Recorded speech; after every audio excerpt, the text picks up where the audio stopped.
हर खबर पर होगी आपकी पकड़। डाउनलोड कीजिए एबीपी लाइव ऐप। लॉकडाउन 4 आज से लागू हो गया और इसके साथ ही दिल्ली से नोएडा काम करने वालों की परेशानी शुरू हो गई है। दिल्ली से नोएडा अपने दफ्तर आने वालों को डीएनडी फ्लाईवे से आने ही नहीं दिया जा रहा। संवाददाता अंकित गुप्ता की एक रिपोर्ट जरा आप पहले देखिए।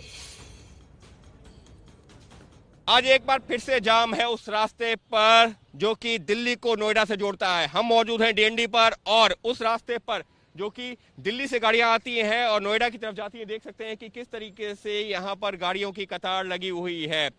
वजह क्या है? जो वजह निकल के सामने आ रही है वो ये है कि नोएडा में एंट्री आज भी उस तरह से आसान नहीं है जैसा कि लोग उम्मीद कर रहे थे। बहुत बड़ी संख्या में लोग ऐसे हैं जिनके दफ्तर जो है रहते दिल्ली में है और दफ्तर उनके नोएडा में या ग्रेटर नोएडा में है, और वो सब लोग निकल पड़े हैं कि इस उम्मीद के सहारे कि लॉकडाउन 4 में तो थोड़ी जो है छूट मिल गई है, लेकिन ऐसा नहीं है। नोएडा में आज भी कुछ उसी तरीके से नियमों का पालन हो रहा है जैसा कि पिछले कुछ दिनों से हो रहा था। यानी कि अगर आपके पास में नोएडा प्रशासन की तरफ से अनुमति है तभी आप नोएडा में दाखिल हो सकते हैं। और इस वजह से देख सकते हैं कि कितनी बड़ी संख्या में जो गाड़ियां जा जरूर रही हैं नोएडा की तरफ, लेकिन उसमें से कई लोगों को वापस भी भेजा जा रहा है।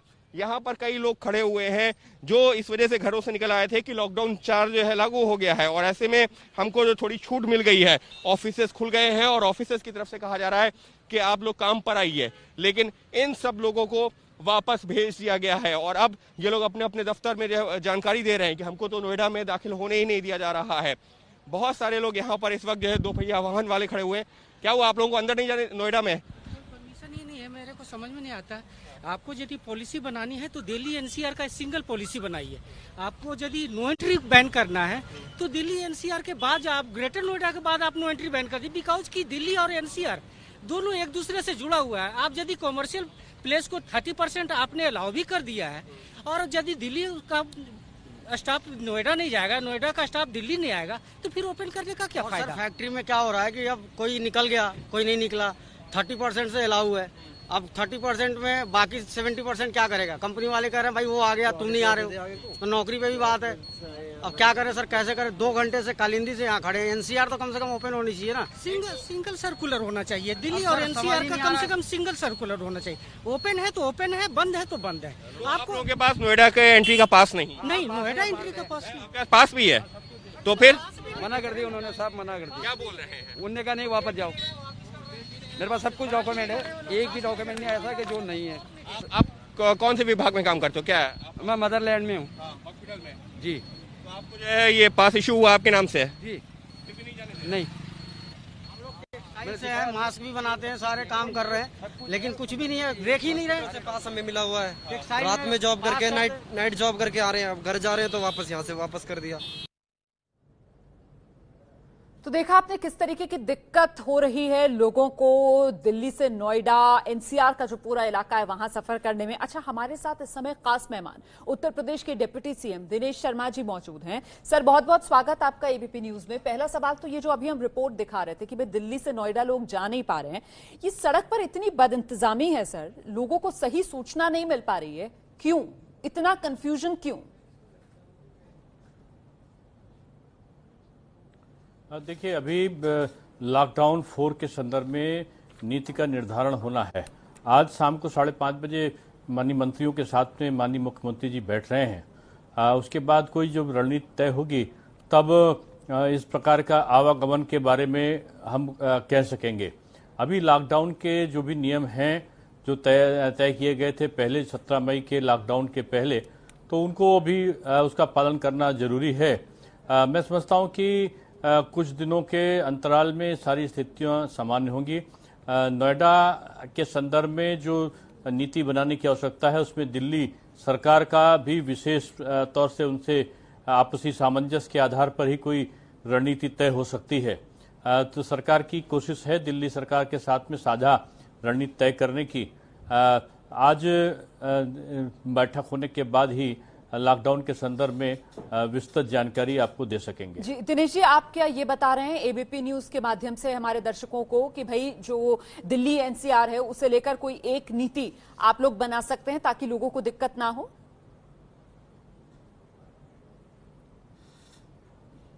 आपकी आवाज मुझे पूरी नहीं आ रही है। जी दिनेश जी, मैं ये जानना चाह रही थी सर कि बहुत से लोग ऐसे हैं, नोएडा में रहते हैं, दिल्ली में काम करते हैं, दिल्ली में रहते हैं, गाजियाबाद में काम करते हैं, क्या दिल्ली एनसीआर को लेकर कोई एक नीति आप लोग बना सकते हैं, उस दिशा में कदम बढ़ाया जाएगा आगे?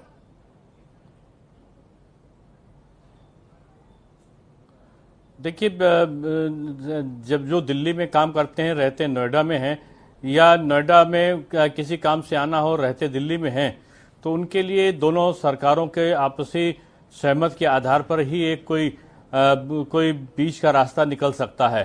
सरकार, उत्तर प्रदेश सरकार चाहती है कि आवागमन तो हो, लेकिन सुरक्षा के साथ में जो हमारे आदेश हैं उनका अनुपालन करते हुए हो। इसलिए बगैर जांच के, बगैर चेकिंग के इस प्रकार के आवागमन को हम बिल्कुल फ्री नहीं कर सकते। ठीक है सर। लॉकडाउन 4 प्रधानमंत्री ने कह दिया था कि नए रंग रूप वाला, नए नियम कायदों वाला होगा। आप लोगों ने उत्तर प्रदेश में लॉकडाउन 4 की क्या शक्लो सूरत तय करी है?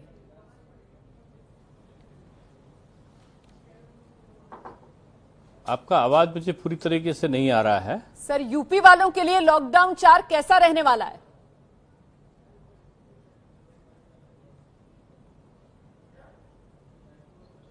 आवाज मिल रही है दिनेश जी मेरी? जी, आवाज अब आई आपकी। जी जी दिनेश जी, उत्तर प्रदेश के लोगों के लिए लॉकडाउन 4 कैसा रहने वाला है?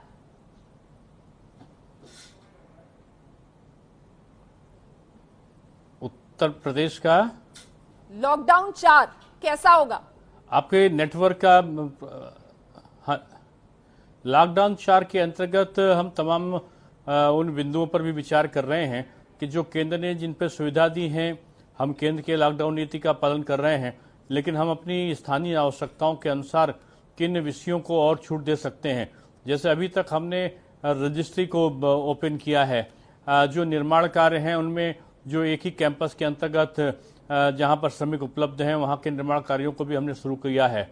साथ में कुछ उत्पादन के क्षेत्र में लगे हुए और खासतौर से जो स्मॉल स्केल इंडस्ट्री MSME के अंतर्गत तमाम प्रकार के कार्यों की शुरुआत हमने करी है। तो ये आज और हम किन बातों को देख सकते हैं जिनमें हमारे सुरक्षा का दृष्टिकोण प्रभावित ना हो, उन नीतियों को हम लोग लागू करने पर निश्चित रूप में निर्णय लेंगे। हम समझते हैं कि लॉकडाउन 4 जैसा कि प्रधानमंत्री जी ने कहा कि नए आयामों को लेकर आने वाला है। निश्चित रूप में हमारा जो आर्थिक गतिविधियां हैं वो संचालित हों, आर्थिक गतिविधियों में किसी प्रकार का वितक्रम उत्पन्न न होने पावे और हमारी स्थितियां सामान्य होने के साथ साथ जो सुरक्षा है उसमें भी किसी प्रकार की ढील ना हो। कायदे से जो हमने लॉकडाउन के लिए जो नियम निर्धारित किए हैं उनके संदर्भ में हम लोग बार बार अपील यही करते हैं कि अब जो कोरोना का संक्रमण के समय की जो सावधानियां हैं उसे हमें जीवन शैली का एक अंग बनाना पड़ेगा। हमें एक लाइफस्टाइल तय करना पड़ेगा और उसी में रह के हमें अपने आर्थिक साधन संसाधनों के साथ में काम करने के लिए आगे आना होगा। जी। तो उत्तर प्रदेश का कितना प्रतिशत हिस्सा कि जो उत्तर प्रदेश का कितना प्रतिशत हिस्सा आपको ऐसा लगता है कि वो पूरी तरीके से खुल सकता है गतिविधियों के लिए सामान्य रूप में? क्या है उत्तर प्रदेश का कितना प्रतिशत हिस्सा सामान्य रूप से खुल सकता है हर गतिविधि के लिए?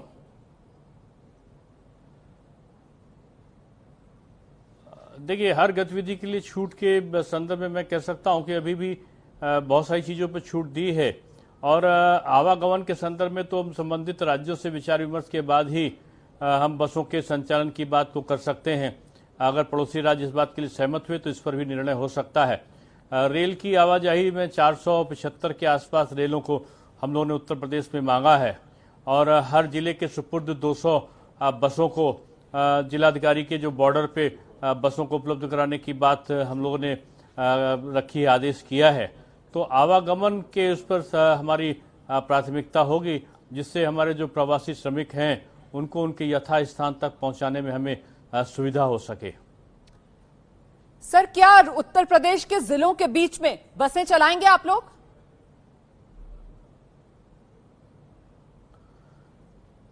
अभी मैंने कहा कि इस संदर्भ में अभी निर्णय लेना बाकी है। सारी परिस्थितियां रखी जाएंगी, सभी के विचार आते हैं।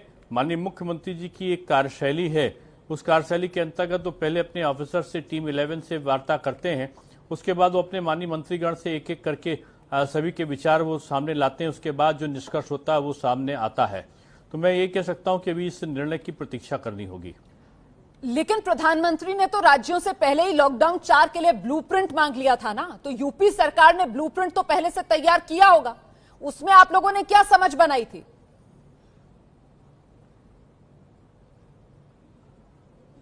मैं फिर आपका पूरा प्रश्न नहीं आ पाया। प्रधानमंत्री ने राज्यों से 15 मई तक के लिए इस लॉकडाउन 4 के लिए सुझाव मांगे थे, ब्लूप्रिंट मांगा था।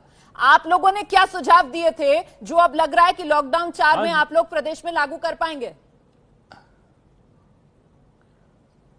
देखिए, पहले बात तो मैं कहूंगा कि प्रधानमंत्री जी ने ज्यादातर सुझावों को अपने लॉकडाउन का जो उन्होंने 4 के बारे में अपने मंतव्य दिए हैं उसमें उनको समावेशित किया है।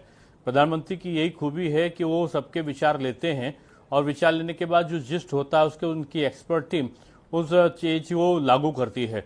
तो तमाम हमारे सुझाव तो लॉकडाउन 4 के जो केंद्र की घोषणाएं हैं उसमें शामिल हैं। बाकी जो अभी तमाम और निर्णय आने हैं सुझाव में, उन सुझावों पर हम लोग शाम को उन पर चर्चा करेंगे।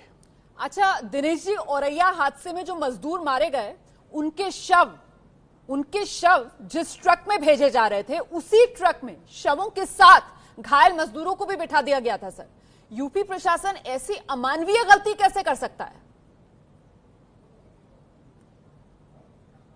नहीं, मैं अगर इस प्रकार की कोई तथ्य होगा तो सरकार उसकी जांच कराएगी। आपको मतलब जानकारी नहीं है सर? होगा उसको दंडित करेंगे। आपको क्या जानकारी नहीं है? नहीं, मैं कह रहा हूं कि इस प्रकार की जो यथास्थिति है उसकी जांच कराएंगे और जांच कराने के बाद जो इसका दोषी होगा वो दंडित होगा। ठीक है सर, वो तो सही कह रहे हैं आप, जांच होगी, फिर जो दोषी पाया जाएगा उसको दंड दिया जाएगा। लेकिन सवाल तो मेरा ये था कि ऐसी अमानवीय गलती, और अमानवीय गलती प्रवासी मजदूरों को लेकर जो हो रही है आज भी सर गुजरात में हम देख रहे हैं प्रवासी मजदूर बिल्कुल नहीं होनी चाहिए। उनको सुरक्षित पहुंचाने का, सरकार ने सुरक्षित पहुंचाने का पूरा इंतजाम करके रखा था, बसें उपलब्ध कराई गई थी। अगर आप जैसा इस प्रकार की घटना की जो चर्चा आई है ऐसा नहीं होना चाहिए था। सरकार इसको चेकिंग जांच कराएगी, जांच कराने के बाद अगर कोई दोषी होगा तो दंडित होगा।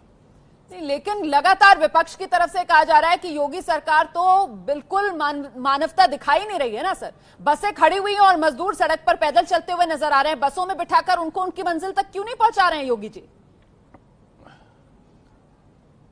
अगर विपक्ष के दृष्टि जो साधन है उसमें कोई व्यवधान है तो उसके बारे में हम नहीं कह सकते। विपक्ष को हमारे सकारात्मक कार्य दिख नहीं रहे हैं। आज पूरा देश में नहीं, तमाम अन्य जगहों पर भी इस बात की चर्चा है कि उत्तर प्रदेश में जिस तत्परता और सतर्कता के साथ में जो कोरोना का संक्रमण की जंग है उसको लड़ा गया है, और जिस प्रकार से हमने श्रमिकों को 1,75,000 से ऊपर हमने टेस्टिंग कराई है, जिस प्रकार से हमने प्रतिदिन 10,000 लोगों का टेस्ट कराने का काम किया है, ये एक उदाहरण है। हम जो हमारे श्रमिक आते हैं उनकी टेस्टिंग कराते हैं, उनको बसों से ले जाते हैं, ले जाने के बाद में उनके भोजन की, उनके मुफ्त में राशन की व्यवस्था को हम कराते हैं। होम क्वारंटाइन होते हैं तब भी, राशन कार्ड हो ना हो तब भी हम उनको मुफ्त में राशन उपलब्ध कराते हैं। ऐसा जो एक उदाहरण स्वरूप कार्य है वो केवल उत्तर प्रदेश में हो रहा है। अब अगर दृष्टि में किसी की बाधा है और वो देख नहीं पा रहा है तो विपक्ष की, मैं इस दोष को विपक्ष का दोष ही कहूंगा कि उनको ये सब चीजें दिखाई क्यों नहीं पड़ रही। उनको दिखाई केवल नकारात्मक चीज पड़ती है। विपक्ष का मतलब केवल नकारात्मक दृष्टिकोण रखना नहीं है। आज प्रियंका गांधी जी कह रही, मैं आपसे कहना चाह रहा हूं, जो आपने प्रश्न किया उसका उत्तर मैं कहना चाह रहा हूं कि प्रियंका गांधी जी कहती हैं कि हम बसें उपलब्ध करा देंगे, और उनके जो राज्य कांग्रेस शासित राज्य हैं वो बसों का आलाप रहे कि केंद्र हमको बसें दे।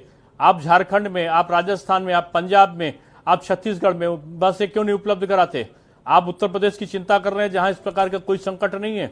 हमने 200 बसें सब जगह जिलाधिकारी के सुपुर्द कर रखा है बॉर्डर पे उनको रिसीव करने के लिए। केवल विरोध के लिए विरोध करना मैं समझता हूं ये उचित नहीं है, और विपक्ष को इस प्रकार की बयानबाजी से बाज आना चाहिए। आप विपक्ष की दृष्टि में बाधा बता रहे हैं सर। विपक्ष जो है वो आपकी कोशिशों को ऊंट के मुंह में जीरा बता रहा है सर। आप बता रहे हैं किस तरीके से बॉर्डर पर हर सुविधा दी जाती है प्रवासी मैं मजदूर इसलिए को। कह रहा हूं कि हमने दृष्टि की ABP बाधा न्यूज़ है पर, सर, कि हमने जानते ABP हुए न्यूज़ पर दिखाई दिखाया पड़ रहा है, था फिर भी कैसे विपक्ष को नहीं राजस्थान दिखाई से पड़ रहा, तो ये मजदूर उनकी जो कमी उत्तर है। प्रदेश आना चाह रहे थे वहां पर उनको यूपी बॉर्डर के अंदर आने नहीं दिया जा रहा था। वहां खाकी आपस में उलझ गई सर। राजस्थान पुलिस और यूपी पुलिस जो है वो आपस में ही भिड़ गए थे। मजदूरों को अपने सीमा के अंदर ले नहीं रही थी यूपी पुलिस, राजस्थान पुलिस उनको यूपी की सीमा में भेजना चाह रही थी। तो इस तरीके की तो नहीं, तस्वीरें आती है सर जब राजस्थान सरकार ने जब राजस्थान सरकार ने हमें अनुमति दी तो हम वहां से अपने छात्रों को लाने में हमने कभी देरी नहीं करी। तत्काल बसों को लगा के हम छात्रों को लाने का काम हमने किया है। मजदूरों की बात कर रही हूं, अगर हमें मैं छात्रों की बात नहीं कर रही हूं, मैं मजदूरों की बात कर रही हूं। और फिलहाल मजदूरों के साथ किस तरीके का अमानवीय व्यवहार हो रहा है, मुझे लगता है आपको एक रिपोर्ट देखनी चाहिए। अगर मजदूरों के संदर्भ में देख लीजिए, आपको तो हमेशा सुनता रहता है पूरा देश। आज मुझे लगता है आपको ये रिपोर्ट देखनी चाहिए ताकि आप समझ सके कि कैसे अगर मजदूरों के संदर्भ में आपकी बात पूरी सुनाई नहीं पड़ रही मुझे। देख लीजिए रिपोर्ट, देख लीजिए। रात 9:30 बजे का वक्त, यूपी में प्रयागराज का नवाबगंज इलाका। मौके पर खड़े ट्रक, एम्बुलेंस और एबीपी न्यूज संवाददाता को रिपोर्टिंग करने से रोकते हुए कुछ पुलिस वाले। हमें काम दूर से करने दीजिए। नहीं, हमें काम दूर से करने दीजिए। आगे नहीं आ रहे। अरे हम लोग इन तस्वीरों के बीच एक रिश्ता है। सच पर पर्दा डालने की कोशिशों के सबूत हैं, लेकिन हकीकत जानने से पहले इस ट्वीट को देखिए। औरैया हादसे पर झारखंड के मुख्यमंत्री हेमंत सोरेन का ये ट्वीट करने के कुछ ही देर में ट्वीट से जुड़ा वीडियो डिलीट होना, ट्वीट के बाद यूपी में सबूत मिटाने की ये कोशिश, ये सब एक रहस्य ही रह जाता अगर एबीपी न्यूज संवाददाता मोहम्मद मोइन समय पर पहुंचकर सच को कैमरे में कैद न करते तो।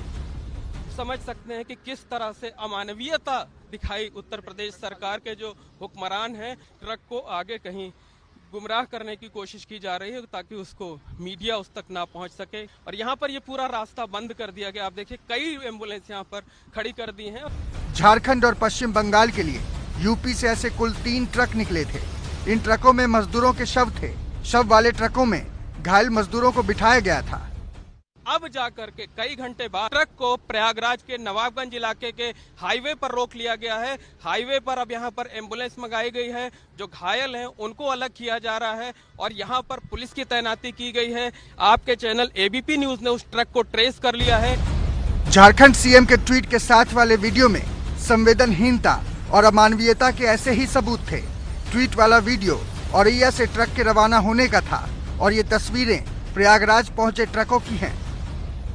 इस मामले में जब झारखंड के मुख्यमंत्री हेमंत सोरेन ने ट्वीट किया है तब जाकर के यूपी सरकार जागी है। तस्वीरें कैमरे में कैद न हो जाएं, इसलिए हमारे संवाददाता को रोका गया।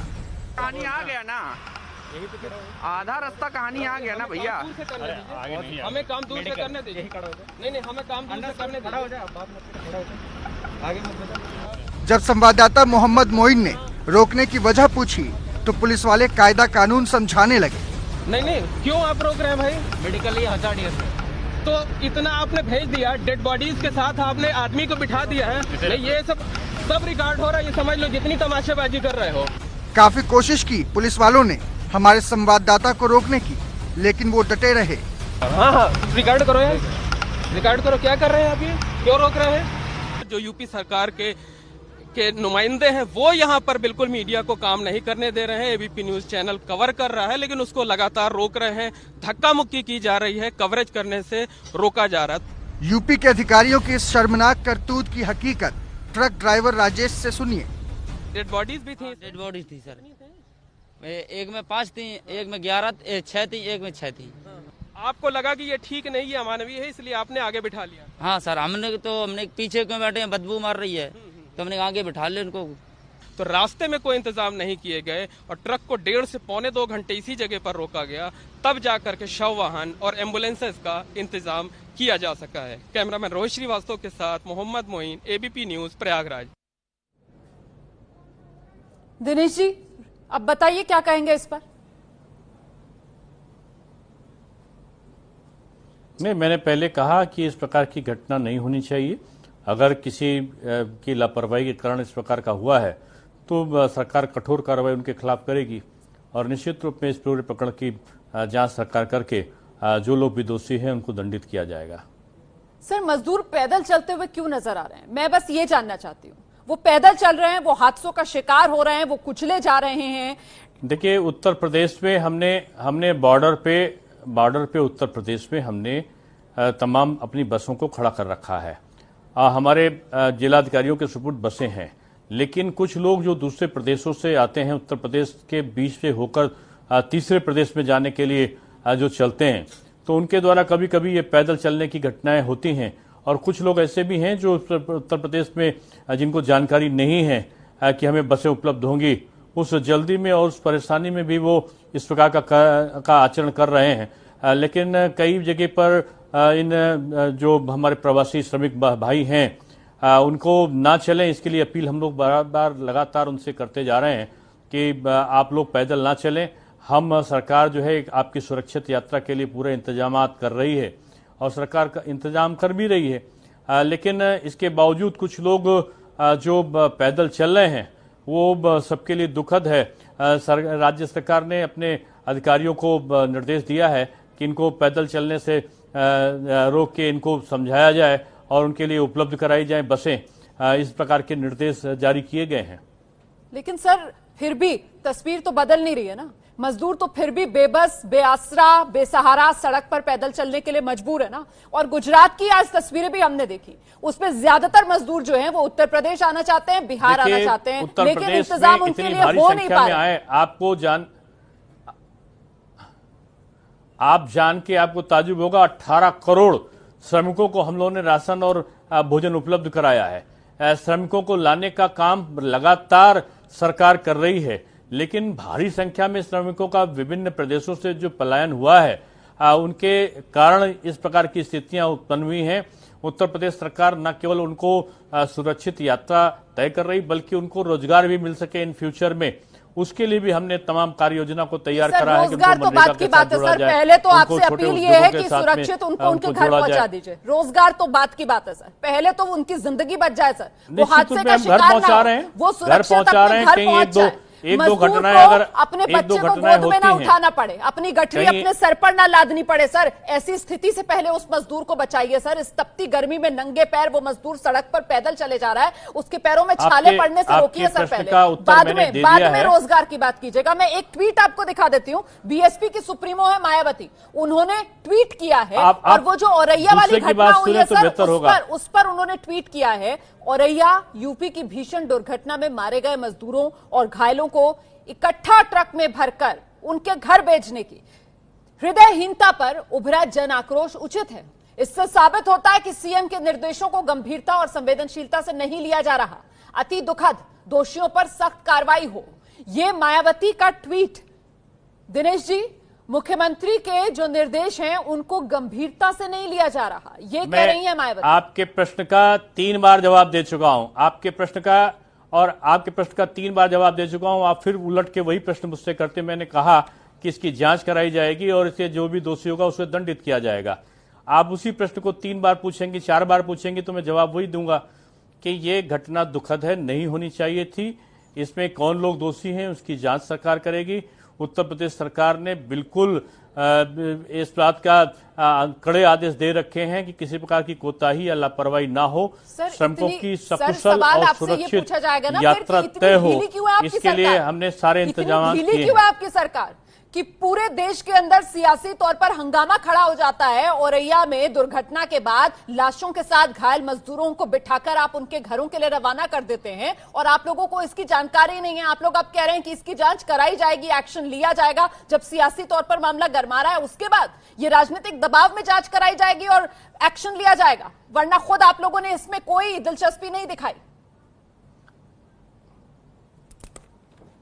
देखिए, आप एंकर हैं, आप घुमा फिरा के अगर बार बार एक ही क्वेश्चन को दूसरे शब्दों के जाल में करेंगी तो शब्दों के जाल में उत्तर देना मेरे लिए संभव नहीं है।